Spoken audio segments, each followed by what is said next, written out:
Welcome to another video in easy and slow German.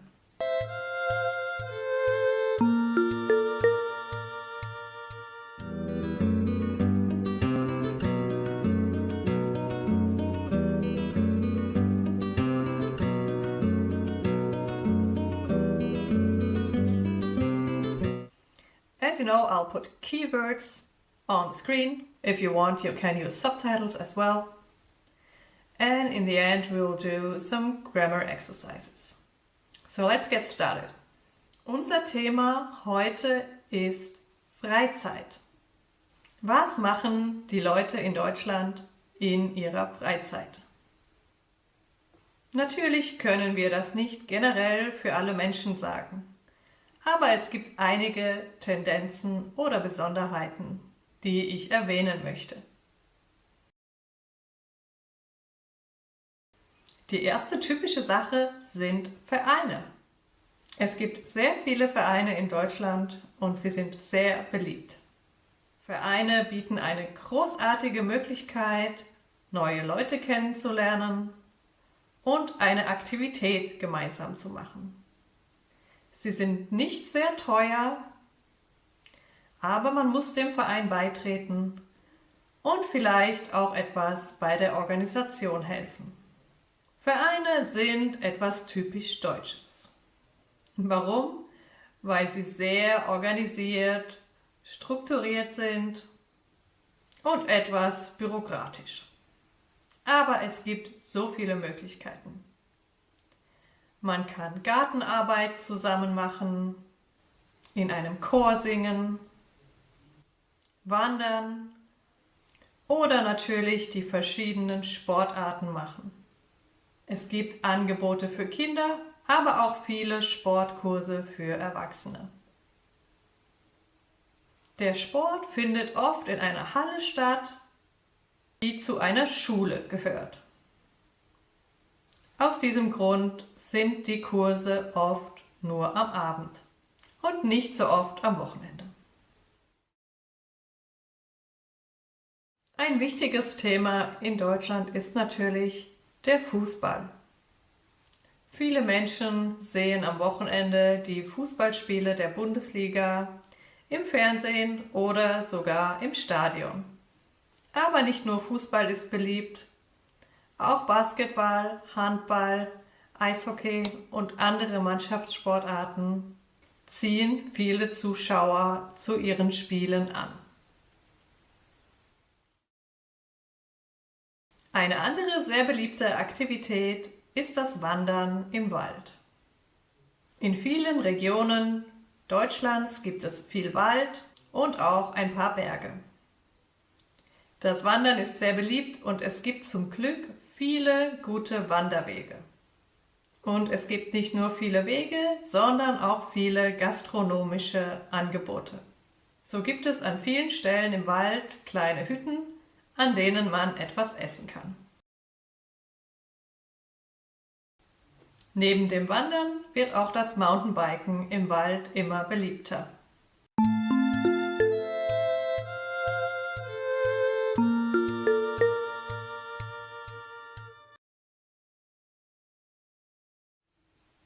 Viele Leute mieten einen Kleingarten. Viele Menschen wohnen in einer Wohnung in der Stadt und haben keinen Garten. Sie können einen Kleingarten mieten. Diese Kleingärten sind auch in einem Verein organisiert. Daher sind sie nicht sehr teuer. Man muss nicht das ganze Grundstück kaufen. Man muss nur eine Miete, oder in diesem Fall heißt es Pacht, für den Garten bezahlen und vielleicht etwas für das kleine Haus, das auf diesem Garten steht. Das Haus heißt in diesem Fall Laube. Es ist ein Verein und aus diesem Grund gibt es natürlich viele Regeln. Man muss zum Beispiel auch Obst und Gemüse anbauen und an Sonntagen oder Feiertagen muss man sehr leise sein. Auch sehr beliebt sind Feste aller Art, die es in den verschiedenen Jahreszeiten gibt. Natürlich die Weihnachtsmärkte im Winter, aber das ganze Jahr über gibt es große Volksfeste, die sehr beliebt sind. Je nach Region gibt es Weinfeste im Herbst oder Maifeste im Frühling. Und das berühmteste ist natürlich das Münchner Oktoberfest. Eine weitere und besondere Möglichkeit, seine Freizeit zu verbringen, ist die Volkshochschule. In die Volkshochschule können Erwachsene gehen, manchmal auch Kinder oder Jugendliche, aber in erster Linie ist das Angebot oder Programm für Erwachsene konzipiert. Und hier gibt es verschiedene Möglichkeiten von Sport über Musik, Kunst und vor allem an den Volkshochschulen gibt es sehr viele Sprachkurse. Es gibt sehr intensive Kurse, zum Beispiel Deutschkurse für die Integration, aber es gibt auch Kurse für alle anderen Sprachen, die Sprachen unserer Nachbarländer, aber auch exotische Sprachen. Die Volkshochschulen sind ähnlich wie die Vereine nicht sehr teuer und viele Menschen haben die Möglichkeit, etwas zu lernen. Eine sehr beliebte Aktivität im Winter ist das Skifahren. Es gibt einige Möglichkeiten, in Deutschland Ski zu fahren, aber natürlich nicht in jeder Region. Die besten Möglichkeiten hat man im Süden Deutschlands, an der Grenze zu Österreich oder in Österreich und der Schweiz natürlich. Aber man kann nicht nur in den Alpen Wintersport machen, es ist auch im Schwarzwald oder in kleineren Mittelgebirgen in Deutschland möglich, etwas Ski zu fahren.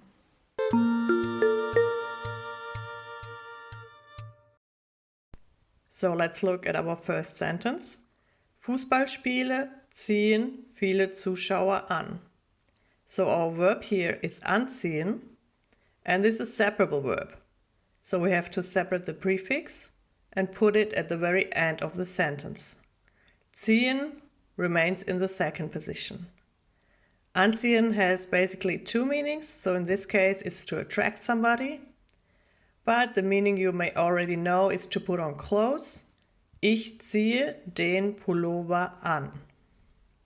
Another example would be the verb vorbereiten, to prepare. Ich bereite später das Abendessen vor. So here you see, it doesn't matter how many positions we have, the prefix must be at the end of the sentence. And our third example, du musst dem Verein beitreten. Versus ich trete dem Verein bei. So you see, we only have to separate it if we don't use another verb, in this case modal verb. Or if we use another tense, ich werde dem Verein beitreten. In those cases, we don't separate the verb, only in the present tense basic sentence. Now let's look at some prepositions. So we have the preposition am for all the times of the day.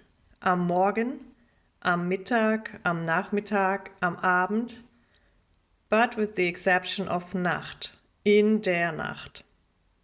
And we also have am for all the days of the week, so am Montag, am Dienstag, am Mittwoch, and so on, and am Wochenende for the weekend.